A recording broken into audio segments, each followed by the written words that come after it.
Le chat noir. Relativement à la très étrange et pourtant très familière histoire que je vais coucher par écrit, je n'attends ni ne sollicite la créance. Vraiment, je serais fou de m'y attendre dans un cas où mes sens eux-mêmes rejettent leur propre témoignage. Cependant, je ne suis pas fou, et très certainement je ne rêve pas. Mais demain je meurs, et aujourd'hui je voudrais décharger mon âme.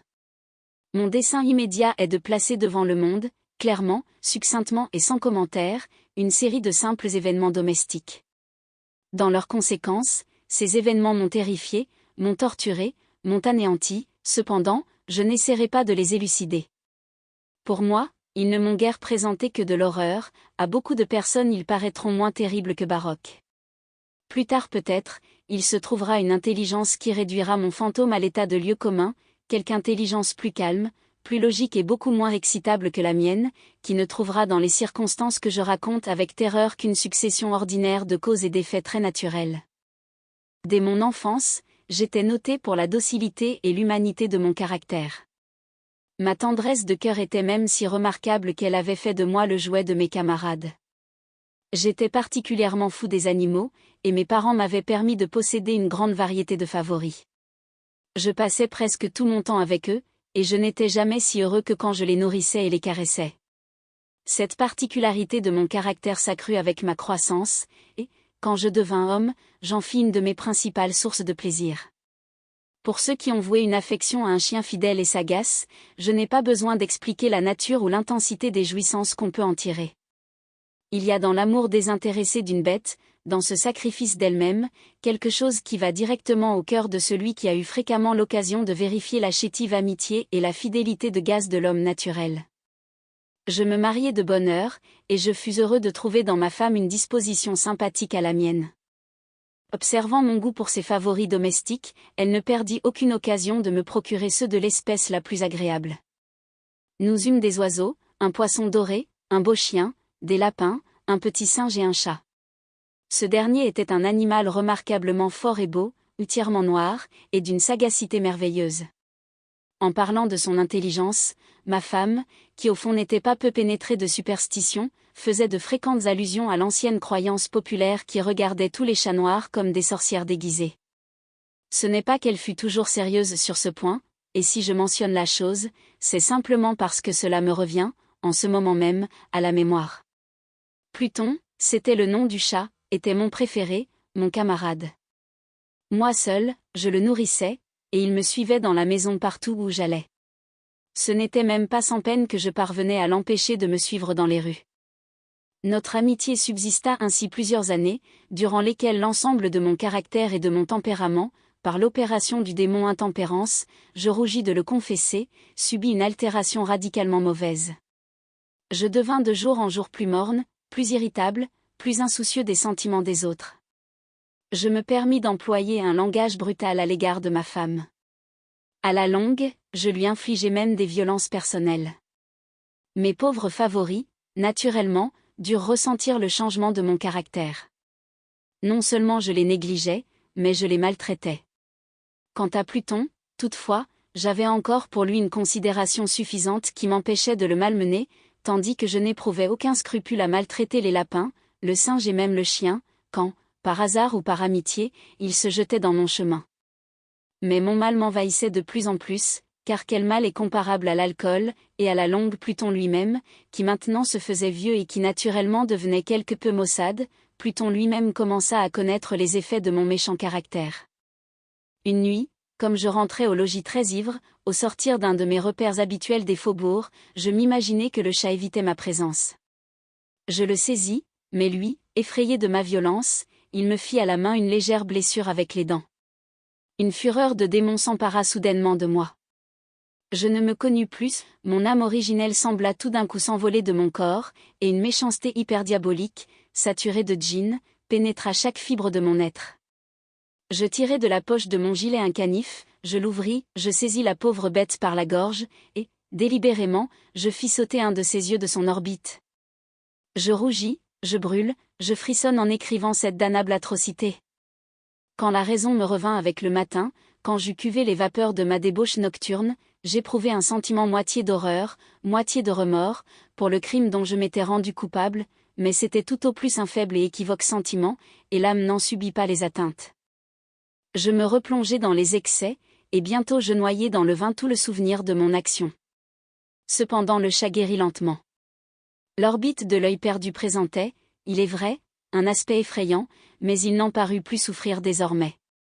Il allait et venait dans la maison selon son habitude, mais, comme je devais m'y attendre, il fuyait avec une extrême terreur à mon approche. Il me restait assez de mon ancien cœur pour me sentir d'abord affligé de cette évidente antipathie de la part d'une créature qui jadis m'avait tant aimé. Mais ce sentiment fit bientôt place à l'irritation. Et alors apparut, comme pour ma chute finale et irrévocable, l'esprit de perversité. De cet esprit la philosophie ne tient aucun compte. Cependant, aussi sûr que mon âme existe, je crois que la perversité est une des primitives impulsions du cœur humain, une des indivisibles premières facultés ou sentiments qui donnent la direction au caractère de l'homme. Qui ne s'est pas surpris 100 fois commettant une action sotte ou vile, par la seule raison qu'il savait devoir ne pas la commettre? N'avons-nous pas une perpétuelle inclination, malgré l'excellence de notre jugement, à violer ce qui est la loi, simplement parce que nous comprenons que c'est la loi? Cet esprit de perversité, dis-je, vint causer ma déroute finale. C'est ce désir ardent, insondable de l'âme de se torturer elle-même, de violenter sa propre nature, de faire le mal pour l'amour du mal seul, qui me poussait à continuer, et finalement à consommer le supplice que j'avais infligé à la bête inoffensive. Un matin, de sang-froid, je glissai un nœud coulant autour de son cou, et je le pendis à la branche d'un arbre, je le pendis avec des larmes plein mes yeux, avec le plus amer remords dans le cœur, je le pendis, parce que je savais qu'il m'avait aimé, et parce que je sentais qu'il ne m'avait donné aucun sujet de colère, je le pendis, parce que je savais qu'en faisant ainsi je commettais un péché mortel qui compromettait mon âme immortelle, au point de la placer, si une telle chose était possible, même au-delà de la miséricorde infinie du Dieu très miséricordieux et très terrible. Dans la nuit qui suivit le jour où fut commise cette action cruelle, je fus tiré de mon sommeil par le cri « Au feu !» Les rideaux de mon lit étaient en flammes. Toute la maison flambait. Ce ne fut pas sans une grande difficulté que nous échappâmes à l'incendie, ma femme, un domestique, et moi. La destruction fut complète. Toute ma fortune fut engloutie, et je m'abandonnai dès lors au désespoir. Je ne cherche pas à établir une liaison de cause à effet entre l'atrocité et le désastre, je suis au-dessus de cette faiblesse. Mais je rends compte d'une chaîne de faits, et je ne veux pas négliger un seul anneau. Le jour qui suivit l'incendie, je visitai les ruines. Les murailles étaient tombées, une seule exceptée, et cette seule exception se trouva être une cloison intérieure, peu épaisse, située à peu près au milieu de la maison, et contre laquelle s'appuyait le chevet de mon lit. La maçonnerie avait ici, en grande partie, résisté à l'action du feu, fait que j'attribuais à ce qu'elle avait été récemment remise à neuf. Autour de ce mur, une foule épaisse était rassemblée, et plusieurs personnes paraissaient en examiner une portion particulière avec une minutieuse et vive attention. Les mots analogues, étranges, singuliers et autres expressions excitèrent ma curiosité. Je m'approchai, et je vis, semblable à un bas-relief sculpté sur la surface blanche, la figure d'un gigantesque chat. L'image était rendue avec une exactitude vraiment merveilleuse. Il y avait une corde autour du cou de l'animal. Tout d'abord, en voyant cette apparition, car je ne pouvais guère considérer cela que comme une apparition, mon étonnement et ma terreur furent extrêmes. Mais, enfin, la réflexion vint à mon aide. Le chat, je m'en souvenais, avait été pendu dans un jardin adjacent à la maison.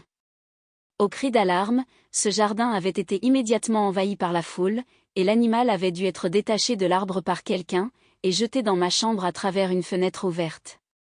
Cela avait été fait, sans doute, dans le but de m'arracher au sommeil. La chute des autres murailles avait comprimé la victime de ma cruauté dans la substance du plâtre fraîchement étendu, la chaux de ce mur, combiné avec les flammes et l'ammoniaque du cadavre, avait ainsi opéré l'image telle que je la voyais.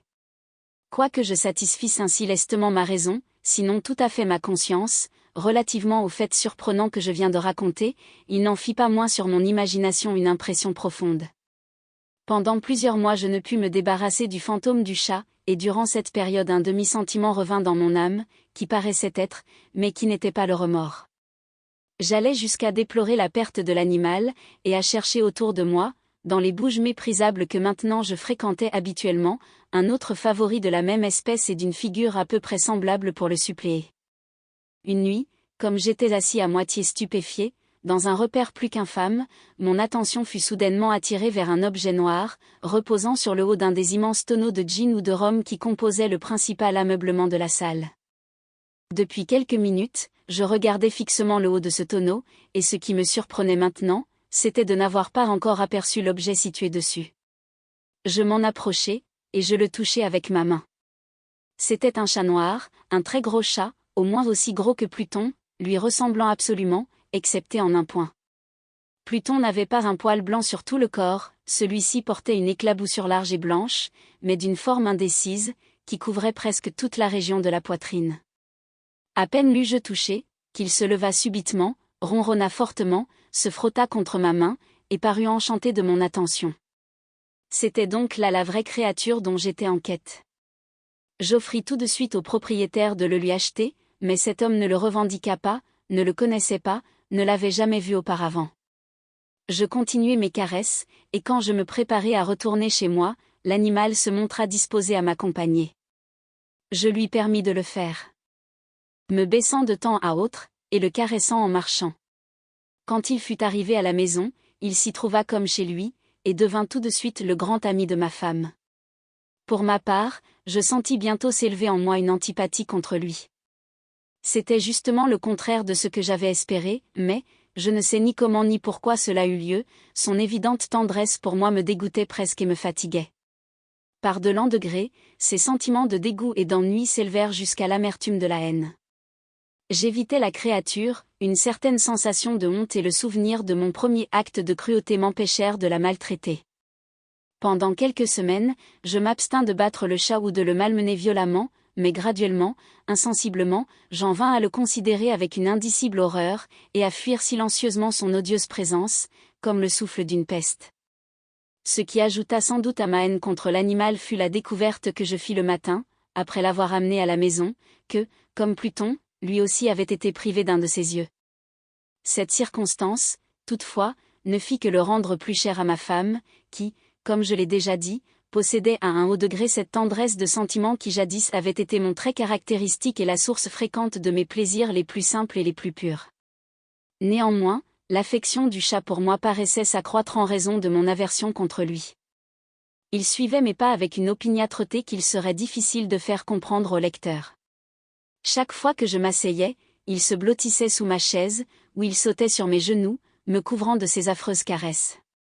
Si je me levais pour marcher, il se fourrait dans mes jambes, et me jetait presque par terre, ou bien, enfonçant ses griffes longues et aiguës dans mes habits, grimpait de cette manière jusqu'à ma poitrine.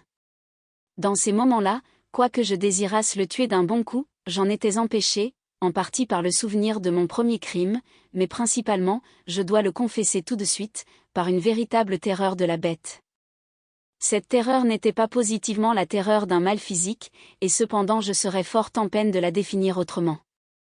Je suis presque honteux d'avouer, oui, même dans cette cellule de malfaiteur, je suis presque honteux d'avouer que la terreur et l'horreur que m'inspirait l'animal avaient été accrues par une des plus parfaites chimères qu'il fût possible de concevoir. Ma femme avait appelé mon attention plus d'une fois sur le caractère de la tache blanche dont j'ai parlé, et qui constituait l'unique différence visible entre l'étrange bête et celle que j'avais tuée. Le lecteur se rappellera sans doute que cette marque, quoique grande, était primitivement indéfinie dans sa forme, mais, lentement, par des degrés imperceptibles, et que ma raison s'efforça longtemps de considérer comme imaginaire, elle avait à la longue pris une rigoureuse netteté de contour. Elle était maintenant l'image d'un objet que je frémis de nommer, et c'était là surtout ce qui me faisait prendre le monstre en horreur et en dégoût, et m'aurait poussé à m'en délivrer, si je l'avais osé. C'était maintenant, dis-je, l'image d'une hideuse, d'une sinistre chose, l'image du gibet, oh! Lugubre et terrible machine. Machine d'horreur et de crime, d'agonie et de mort. Et maintenant, j'étais en vérité misérable au-delà de la misère possible de l'humanité. Une bête brute, dont j'avais avec mépris détruit le frère, une bête brute, engendrée pour moi, homme façonné à l'image du Dieu Très-Haut, une si grande et si intolérable infortune. Hélas! Je ne connaissais plus la béatitude du repos, ni le jour ni la nuit. Durant le jour, la créature ne me laissait pas seule un moment, et pendant la nuit, à chaque instant, quand je sortais de mes rêves pleins d'une intraduisible angoisse, c'était pour sentir la tiède haleine de la chose sur mon visage, et son immense poids, incarnation d'un cauchemar que j'étais impuissant à secouer, éternellement posé sur mon cœur. Sous la pression de pareils tourments, le peu de bon qui restait en moi succomba. De mauvaises pensées devinrent mes seules intimes, les plus sombres et les plus mauvaises de toutes les pensées. La tristesse de mon humeur habituelle s'accrut jusqu'à la haine de toute chose et de toute humanité. Cependant, ma femme, qui ne se plaignait jamais, hélas, était mon souffre-douleur ordinaire, la plus patiente victime des soudaines, fréquentes et indomptables éruptions d'une furie à laquelle je m'abandonnais dès leur aveuglément. Un jour, elle m'accompagna pour quelques besognes domestiques dans la cave du vieux bâtiment où notre pauvreté nous contraignait d'habiter. Le chat me suivit sur les marches roides de l'escalier, et m'ayant presque culbuté la tête la première, m'exaspéra jusqu'à la folie.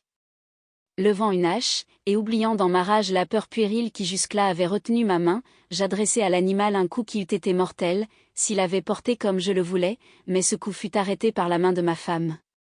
Cette intervention m'aiguillonna jusqu'à une rage plus que démoniaque, je débarrassai mon bras de son étreinte et lui enfonçai ma hache dans le crâne. Elle tomba morte sur la place, sans pousser un gémissement. Cet horrible meurtre accompli, je me mis immédiatement et très délibérément en mesure de cacher le corps. Je compris que je ne pouvais pas le faire disparaître de la maison, soit de jour, soit de nuit, sans courir le danger d'être observé par les voisins. Plusieurs projets traversèrent mon esprit. Un moment j'eus l'idée de couper le cadavre par petits morceaux, et de les détruire par le feu. Puis je résolus de creuser une fosse dans le sol de la cave. Puis je pensai à le jeter dans le puits de la cour, puis à l'emballer dans une caisse comme marchandise, avec les formes usitées, et à charger un commissionnaire de le porter hors de la maison. Finalement, je m'arrêtai à un expédient que je considérais comme le meilleur de tous. Je me déterminai à le murer dans la cave, comme les moines du Moyen-Âge muraient, dit-on, leurs victimes. La cave était fort bien disposée pour un pareil dessein. Les murs étaient construits négligemment, et avaient été récemment enduits dans toute leur étendue d'un gros plâtre que l'humidité de l'atmosphère avait empêché de durcir. De plus, dans l'un des murs, il y avait une saillie causée par une fausse cheminée, ou espèce d'âtre, qui avait été comblée et maçonnée dans le même genre que le reste de la cave. Je ne doutais pas qu'il ne me fût facile de déplacer les briques à cet endroit, d'y introduire le corps, et de murer le tout de la même manière, de sorte qu'aucun œil n'y put rien découvrir de suspect. Et je ne fus pas déçu dans mon calcul. À l'aide d'une pince, je délogeai très aisément les briques, et, ayant soigneusement appliqué le corps contre le mur intérieur, je le soutins dans cette position jusqu'à ce que j'eusse rétabli, sans trop de peine, toute la maçonnerie dans son état primitif. M'étant procuré du mortier, du sable et du poêle avec toutes les précautions imaginables, je préparai un crépi qui ne pouvait pas être distingué de l'ancien, et j'en recouvris très soigneusement le nouveau briquetage. Quand j'eus fini, je vis avec satisfaction que tout était pour le mieux. Le mur ne présentait pas la plus légère trace de dérangement. J'enlevai tous les gravats avec le plus grand soin, j'épluchai pour ainsi dire le sol. Je regardai triomphalement autour de moi, et me dis à moi-même, ici, au moins, ma peine n'aura pas été perdue. Mon premier mouvement fut de chercher la bête qui avait été la cause d'un si grand malheur, car, à la fin, j'avais résolu fermement de la mettre à mort. Si j'avais pu la rencontrer dans ce moment, sa destinée était claire, mais il paraît que l'artificieux animal avait été alarmé par la violence de ma récente colère, et qu'il prenait soin de ne pas se montrer dans l'état actuel de mon humeur. Il est impossible de décrire ou d'imaginer la profonde, la béate sensation de soulagement que l'absence de la détestable créature détermina dans mon cœur. Elle ne se présenta pas de toute la nuit, et ainsi ce fut la première bonne nuit, depuis son introduction dans la maison, que je dormis solidement et tranquillement, oui, je dormis avec le poids de ce meurtre sur l'âme. Le second et le troisième jour s'écoulèrent, et cependant mon bourreau ne vint pas. Une fois encore je respirai comme un homme libre. Le monstre, dans sa terreur, avait vidé les lieux pour toujours. Je ne le verrais donc plus jamais. Mon bonheur était suprême. La criminalité de ma ténébreuse action ne m'inquiétait que fort peu. On avait bien fait une espèce d'enquête, mais elle s'était satisfaite à bon marché. Une perquisition avait même été ordonnée, mais naturellement on ne pouvait rien découvrir. Je regardais ma félicité à venir comme assurée. Le 4e jour depuis l'assassinat, une troupe d'agents de police vint très inopinément à la maison, et procéda de nouveau à une rigoureuse investigation des lieux. Confiant, néanmoins, dans l'impénétrabilité de la cachette, je n'éprouvai aucun embarras. Les officiers me firent les accompagner dans leurs recherches. Ils ne laissèrent pas un coin, pas un angle inexploré. À la fin, pour la 3e ou 4e fois, ils descendirent dans la cave. Pas un muscle en moi ne tressaillit. Mon cœur battait paisiblement, comme celui d'un homme qui dort dans l'innocence. J'arpentais la cave d'un bout à l'autre, je croisais mes bras sur ma poitrine, et me promenais çà et là avec aisance. La police était pleinement satisfaite et se préparait à décamper. La jubilation de mon cœur était trop forte pour être réprimée. Je brûlais de dire au moins un mot, rien qu'un mot, en manière de triomphe, et de rendre 2 fois plus convaincu leur conviction de mon innocence. Gentlemen, dis-je à la fin, comme leur troupe remontait l'escalier, je suis enchanté d'avoir apaisé vos soupçons. Je vous souhaite à tous une bonne santé et un peu plus de courtoisie. Soit dit en passant, gentlemen, voilà une maison singulièrement bien bâtie, je puis dire que c'est une maison admirablement bien construite. Ces murs, est-ce que vous partez, gentlemen, ces murs sont solidement maçonnés. Et ici, par une bravade frénétique, je frappai fortement avec une canne que j'avais à la main juste sur la partie du briquetage derrière laquelle se tenait le cadavre de l'épouse de mon cœur. Ah! Qu'au moins Dieu me protège et me délivre des griffes de l'archidémon, à peine l'écho de mes coups était-il tombé dans le silence, qu'une voix me répondit du fond de la tombe, une plainte, d'abord voilée et entrecoupée, comme le sanglotement d'un enfant, puis, bientôt, s'enflant en un cri prolongé, sonore et continu, tout à fait anormal et anti-humain, un hurlement, un glapissement, moitié horreur et moitié triomphe, comme il en peut monter seulement de l'enfer, affreuse harmonie. Jaillissant à la fois de la gorge des damnés dans leur torture, et des démons exultant dans la damnation. Vous dire mes pensées, ce serait folie. Je me sentis défaillir, et je chancelai contre le mur opposé. Pendant un moment, les officiers placés sur les marches restèrent immobiles, stupéfiés par la terreur. Un instant après, une douzaine de bras robustes s'acharnaient sur le mur. Il tomba tout d'une pièce. Le corps, déjà grandement délabré et souillé de sang grumelé, se tenait droit devant les yeux des spectateurs. Sur sa tête, avec la gueule rouge dilatée et l'œil unique flamboyant, était perchée la hideuse bête dont l'astuce m'avait induit à l'assassinat, et dont la voix révélatrice m'avait livré au bourreau. J'avais muré le monstre dans la tombe.